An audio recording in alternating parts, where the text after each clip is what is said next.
Royal Court Motors, hurry! I need your help. My girlfriend's hurry! Hurry again! She's been shot! Hurry! Okay. She's gone, man. I can tell. She's gone. A frantic 911 call came from a distressed boyfriend. And I think I heard her say, Draco. And then I heard a gunshot. Draco's on the run for some warrants or something like that. He hasn't been able to get a job no more or get no money. So he's been just trying to get money. Officers rushed to the scene in Snellville's bustling shopping district. Get out of here, because this looks really bad. I'm famous as I'm on the radio all the time, and I'm in the backseat of a police car. I got you, honey. Hold on. Whatever you guys need from me for us to find him, get him, and convict him, I'm with it, bro. Why would he give up Draco if he set it up? Why would he want us to know it, you know? It just doesn't make sense. Did Draco do it for you? No, what? No, what? Okay. No. Only to discover that things were not as straightforward as they seemed. What appeared to be concern might have been a carefully crafted act. It was cameras everywhere. He made me charge batteries every week, so I know there was cameras. He took them down. At the car dealership, police encountered a grim sight. 34-year-old Courtney Owens was found shot in the right side of her head. I'm gonna be at an emergency. This is a highway. It's at Royal Motors. I was trying to get an ambulance. Somebody that came in with a mask and all black and a jacket with a rifle going across his chest. There was an email that was there. He told her to get on the floor. And he shot one time. Okay, is she alive right now? Is she breathing? I took off running. And once I heard the shot, I was gone. I'm all across the street. The owner just walked into the store. A single 5.56 rifle casing lay near her body. Where's the lady that shot? Where's the suspect? Here, this guy here. Yes. Gwinnett police, if you're inside, make yourself known! Looks like somebody's down back here. Watch that door. Surrender need to her. Somebody on me? Squeeze. No. I'm holding the back door. Back door's open. Let's go. Yep. Go. Clear. And her phone was secured for forensic analysis. What I have is from the witness. The guy walked up, went into business, already like 4 arms with a rifle, went in, killed her. What is her name? Courtney Owens. The back door has been opened. We cleared the business. Everything's inside. Okay, good. As one group of officers investigated the scene, others began canvassing the area. A man at the scene who'd called 911 told police he was at the dealership to buy a car. Just kind of what happened today? Or like, where were you? Right there on the chair. I was sitting by waiting for the owner. Yeah. He said he'll be here in 15 minutes. The guy came in, he just went straight to the back. Got on a rifle going across his chest. Like slung across his Like looked professional. Thought he was a security or something. Okay. Well, did you have any like thing on his face or anything? Yeah, he had a COVID mask. And then a female, she came in 2 minutes later. Yeah. She was just standing right here at the desk on the phone. 2 minutes later, she went over there and said Draco or Clayco, called him that, Draco or Clayco. Yeah. And she was on the phone still, walked back there. And then after like 30 seconds or whatever they were talking about, he said, get on the ground. But it was so calm, like it didn't even seem like it was real. And she got on the ground, and then I heard a shot. As soon as I heard the shot, I just took off running out the door. He heard the shot and fled across the street. Soon after, police interviewed Courtney's boyfriend and business partner, 41-year-old Stoney Williams. He revealed their romantic and business partnership had recently ended. Okay, so tell me the backstory. We were breaking up, and it was an amicable breakup. We had our ups and downs, you know, but we were coming to a healthy conclusion to the We were being friendly, we were saying we're just gonna be friends. She didn't want to be in the car business anymore, which was fine.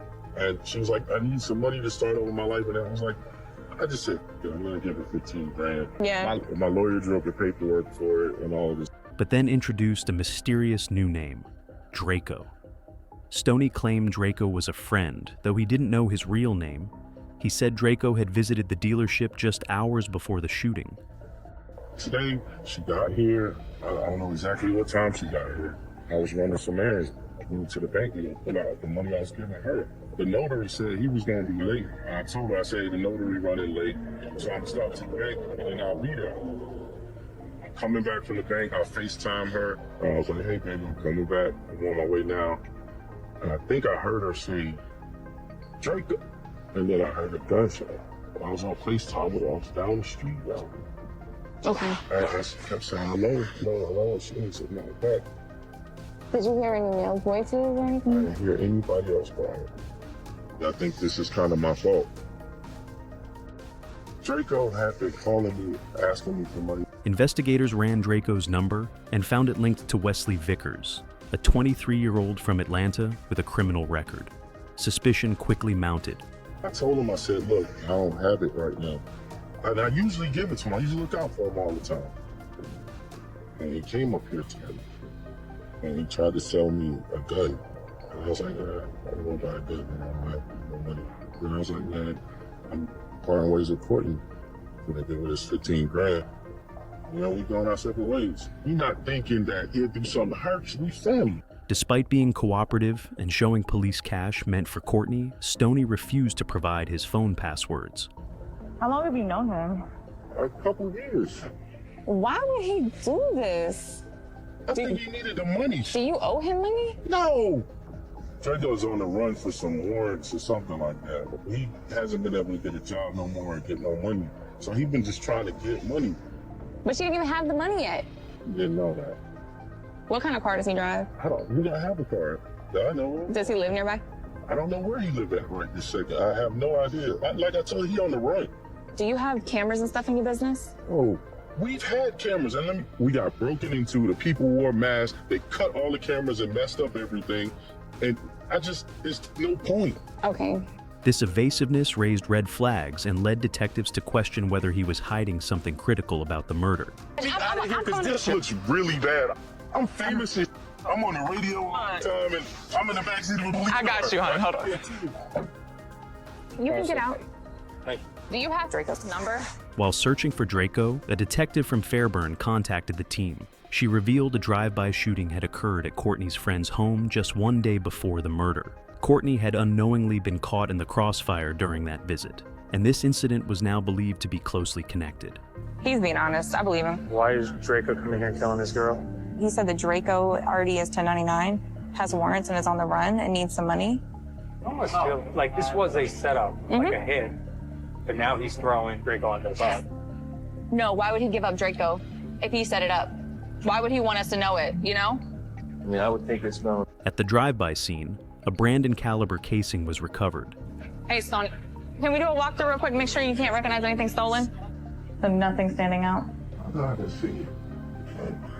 There's nothing for anybody to take, really. So you did get the cash? It's right here. Later matched to the one found near Courtney's body. The link strongly implicated Draco as being involved in both shootings. Courtney's own account to police had pointed to Draco as well. Did you just pick that money up? From the bank, right there. Whatever you guys need money for us to find him, get him, and convict him, I'm with it, bro. I have to take your phone. That's fine, too. Okay. The case seemed to be falling into place until another revelation shattered the narrative. We just realized one of the phones he had, he just factory reset. You factory reset his phone, man? Everything on my phone is 100% legal. I don't. So just listen. What's the passcode? Just listen to me. Hear me out. I do everything that I can to help you with this situation, but the passwords for my phone's gone. Courtney had told the Fairburn detective that she never mentioned the drive-by to Stoney. He pissed me off a little bit because he started with the phones, but he was honest with me. He was like, I have illegal on my phone. I do think he has some other stuff going on. And then I think he just doesn't want us to get into his phone.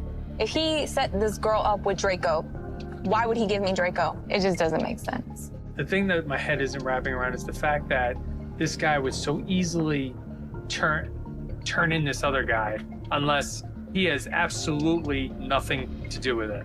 I believe him in regards to... I don't. I think he has something to do with it. If he and Draco planned this, why would he give us Draco? Right. Yeah, it's covering your trail and it's covering your tracks. It's not covering the tracks. It's giving us the tools that we need. True. If he had a part in this, why give up the other guy that knows that? Because if we get Draco and Draco's gonna be like, well, he paid me to set him. Why would he give us that? In the criminal element, you don't have executions for no apparent reason. There's some kind of link between this. As of right now, it points towards just a robbery, knowing that she would have $15,000 on him. Yet he somehow knew about it. She suspected he had cloned her SIM card to spy on her communications and movements. Stoney heard Courtney say Draco, an independent witness inside of the business. He saw a female walk in and say Draco. So to me, that puts him at the scene. That together, I think, was pretty good. Probable cause. It feels good to identify the suspect really quickly, just to get some closure for the family, but I feel like there's a lot more detail to it. Very curious as to what led up to this. Why not just try to rob her instead of straight up execute her? This information transformed Stoney from grieving partner to potential mastermind. Reviewing security footage and piecing together new intel, investigators began to suspect Stoney had orchestrated everything. So this is what happened. Miss Owens drove to his house and they all went to a bar in Atlanta. His car was shot up at the house while they were gone to try to compare them with the ones that y'all found on scene. These might be scary. They're from a rifle.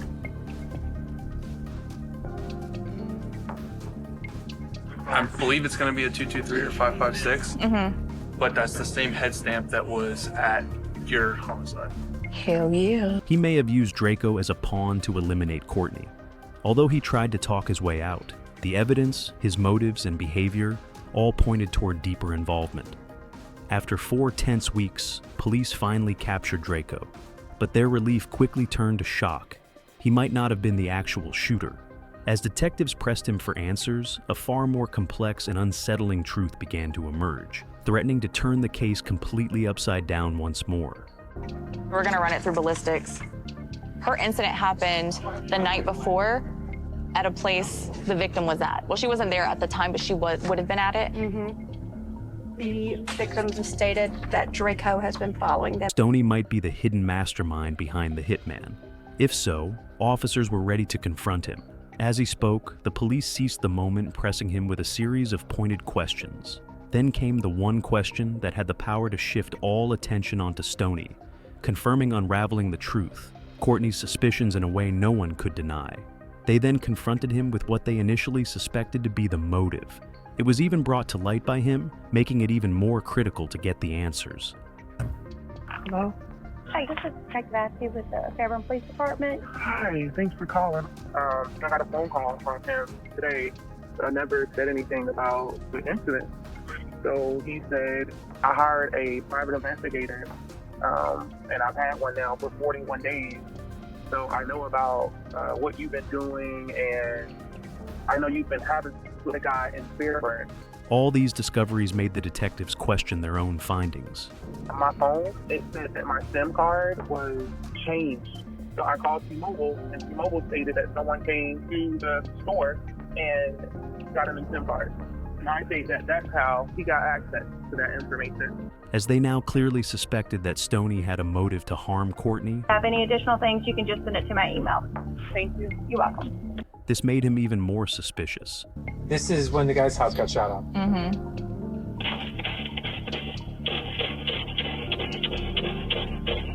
That's a lot of shots.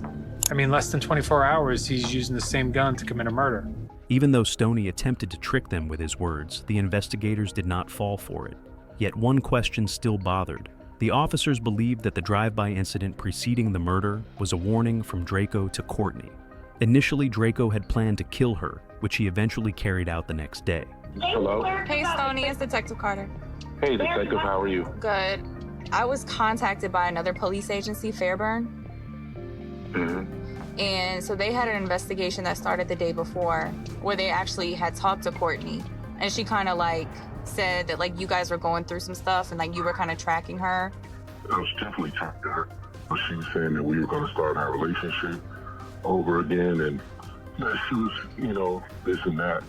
I'm very cautious about the people that are around me. Yeah. Because people lie to get certain things out of me. I want people to be honest with me, so I always fact check people. Now, amidst all this, they need to uncover the connection between her and Draco. She told the detectives in Fairburn that someone had bought a SIM card like for her phone. Was that you? It wasn't me, but I know about it. Can you tell me a little bit about that? I don't want to discuss that. Did Draco do it for you? No, what? No, what? Okay. No. That's what I was looking for. I was just trying to ask for clarity. Her house or not her house, but a car that she was in got shot up the day before. Well, the shell casings from that scene matched the ones from this scene too. Holy. I don't think you had anything to do with the homicide. But I think Draco's your homeboy, and you probably asked him for some help. Was he like tracking her for you, like kind of being like a PI for you? No. Like one of your fact checkers? No. Did you have a private investigator with her? All right, so, well, now I see that you're looking at me for stuff. I want to be able to explain away the suspicion of you. Does that make sense? But it wasn't me. I wasn't upset with her. We break up and make up all the time. That's what we do. We've been doing it forever and a day. As well as determine if Stoney was involved or not. They knew only Draco could provide these answers, so finding him became more crucial. So the discussion we had on scene with the $15,000 and Draco thinking the money was on her at the time. Yeah. I think that the fact that the incident happened the day before proves that the money wasn't the motive. You get what I'm saying? I understand what you're saying. So you but can't. It had to be the money. That was the motive. Draco came to me asking for money. But like, why shoot up another house that she was at the day before? Have we found out if her and Draco were going through something, or? Do you think it's possible they did? I mean, we all knew each other. We used to spend the night in the houses together.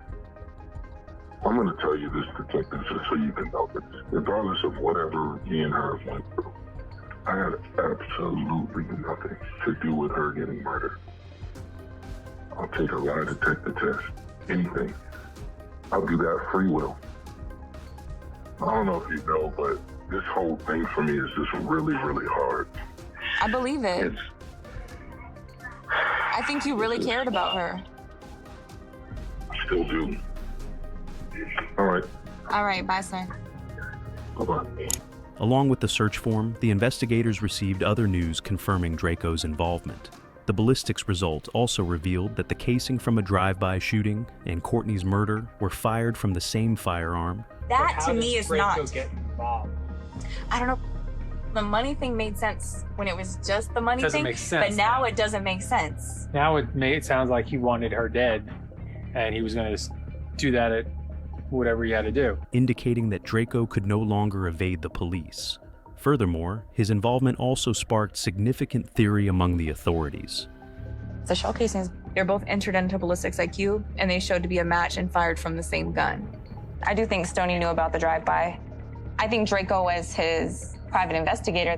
He set him up to start following her, and he wasn't supposed to kill her. It was supposed to be something else. I think that there is definitely more to the story. Despite having all the evidence, Draco was nowhere to be found. This unsettled the authorities, even more fearing that if he had escaped, Stoney could also slip away. Just as they were on the verge of losing hope, their fear was about to fade when they received an unexpected call. So I got a call this morning from the fugitive unit, and they located Draco, Wesley Vickers, indicator. They were able to take him into custody and brought him up to headquarters. After 4 weeks of murder, the police had finally apprehended Draco. All that was left now was to confront him and get the truth out. All right, so this is about Courtney Owens being murdered last month. I've been investigating this since the day it happened. I've also talked to a lot of people, including Stoney. He's giving us some stuff, but I feel like there's a lot more to the story. So that's why I brought you here. I wanted to give you that opportunity. You're trying to stare at everybody? Well, you're staring at me. I didn't kill Quit. Who did? I was there. I was there around the time. This shooter came as a shock to the investigators, as, until this point, they'd suspected Draco to be the shooter. With limited information about this new suspect, They pressed Draco for more details, and the situation only worsened. Right where she was shot, is that where she fell? Yeah. So when you left, you had to go out that back door. Did you step over her body? I don't want to say her body was like blocking the door, like blocking the whole door. It was so bad. I tried to go up there. Somebody told me not to go. Told me that everybody thinking I killed her. You were close to Courtney, huh? Yeah, they were like a sister to me.